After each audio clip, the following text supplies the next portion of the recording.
Welcome to the channel. This is QuasiGamo, and today I have an exciting Dungeons & Dragons 5th edition power build to share with you. Are you someone who enjoys melee builds and gets annoyed with ranged combat or flying enemies? Do you wish you could swing your sword like an anime character and hit those targets with ease? Well, now you can. And you might be thinking that this is going to be some kind of mobility or teleporting build or just your standard Echo Knight fighter. But instead, this tactical assassin build is focused on quickly dealing a burst of damage at the start of combat to reliably set up an advantage in taking out any enemy on the battlefield. And now we're going to discuss some key aspects of this powerful character build. Firstly, we want to be able to attack enemies outside. Additionally, a high initiative bonus will ensure that our party always has the advantage from our impact at the start of combat. We also want to deal a massive amount of damage to demolish regular enemies and take large chunks out of boss HP in encounters. Lastly, having party synergy is crucial, allowing our characters' tactics in combat to benefit from and provide benefit to our party. So, let's dive in and explore these elements in detail. Today we'll be focusing on an exciting race choice for our Dungeons & Dragons character, the Bugbear, with a +2 bonus and a +1 bonus to two different stats of our choosing. We're going to select +2 Charisma and +1 Dexterity, or Intelligence, to maximize our build. In addition to these bonuses, the Bugbear also boasts some strong racial features. For example, the Surprise Attack ability allows our character to deal an extra 2d6 damage to any creature that hasn't taken its turn yet in combat. Additionally, the Bugbear's long limbs gives us an extra 5 feet reach with melee weapons, and we also gain advantage against charm effects. Finally, is our Bugbear's ability to sneak through spaces that normally only accommodate small creatures for tactical repositioning. And now we'll be discussing the stat modifiers for our chosen race and how to use point buy to optimize our character build. For those of you rolling for stats, we recommend keeping Charisma, Intelligence, Dexterity, and Strength all above 13 for multiclassing purposes, while prioritizing Charisma as the highest score possible. With point buy, our stats will be as follows: 13 Strength, 14 Dexterity, 10 Constitution, 14 Intelligence, 8 Wisdom, and 16 Charisma. These stats will provide us with 97 HP at level 20 and an AC of 19 by equipping half-plate armor and a shield. We will prioritize increasing Charisma until it reaches 20 using our ability score increases. As for a feat, we will recommend choosing Alert. This feat will primarily provide us with a +5 bonus to our initiative roll, making it so that our character cannot be surprised and prevent unseen enemies from having advantage when attacking us. This will give us a significant advantage in combat by improving our ability to act first. Let's now dive into our multi-class leveling. Our character will have levels in 5 different classes, with the first level starting in Warlock. As a Warlock, we'll choose the Hexblade subclass. This will give us proficiency with medium armor, shields, and martial weapons, with our weapon of choice being the rapier. We'll also gain proficiency in Wisdom and Charisma saving throws, which will come in handy for resisting mind-altering effects. The Hexblade subclass also grants us the Hex Warrior feature. This allows us to use our Charisma bonus when attacking with a chosen weapon, which we'll explain in more detail later on in the video.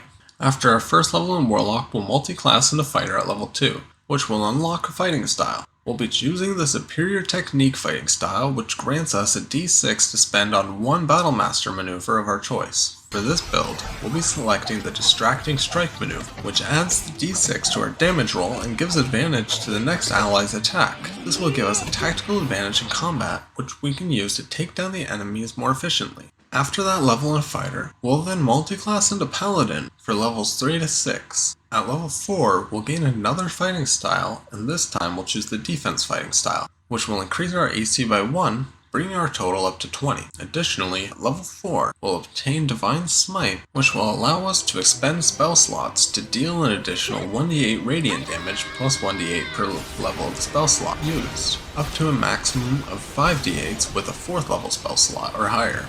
Then at level 5, we'll be able to choose our Paladin subclass, which will be Oath of Conquest. This will grant us the Channel Divinity Guided Strike, which will add +10 to our attack roll after we've already made the roll, ensuring that we never waste it on a high roll. Finally, at level 6, our character will receive their first ability score increase, and we'll choose to boost our charisma up to 18 for a +4 bonus. Following our 4 levels in Paladin, we'll be returning to Fighter for levels 7 and 8 to unlock the Rune Knight subclass. This will grant us the Rune Cover feature, which allows us to create runes. The one we're interested in is the Cloud Rune, which enables us to use our reaction to change the target of an attack while retaining all the effects associated with that attack. After unlocking our Fighter subclass, we'll want to add some spellcasting abilities to our build by multiclassing into Wizard for levels 9 to 12. At level 9, we'll pick up the traditional first level conjuration spell, Find Familiar, which gives our character a pet that we can conjure up to aid us on our journey. And then, level 10 will give us the War Magic subclass, providing us with Tactical Wit feature, allowing us to add our +2 intelligence bonus to our initiative rolls, which brings our total bonus +4. At level 11, our character will learn the powerful second level illusion spell, Shadow Blade, which takes our character's concentration to conjure a magical blade to attack with that deals 2d8 psychic damage. It deals even more damage when cast at higher levels, making it a potent weapon in our arsenal. At the final level of Wizard, we'll get another ability score increase, which we'll use to boost our character's charisma to 20 for a +5 bonus. After reaching level 12 in Wizard, the next step for our build is multi-classing into Bard for levels 13 to 17. At level 13, we gain access to Bardic Inspiration feature, which provides us with a pool of dice that we can use to boost the abilities of our allies, both in and out of combat.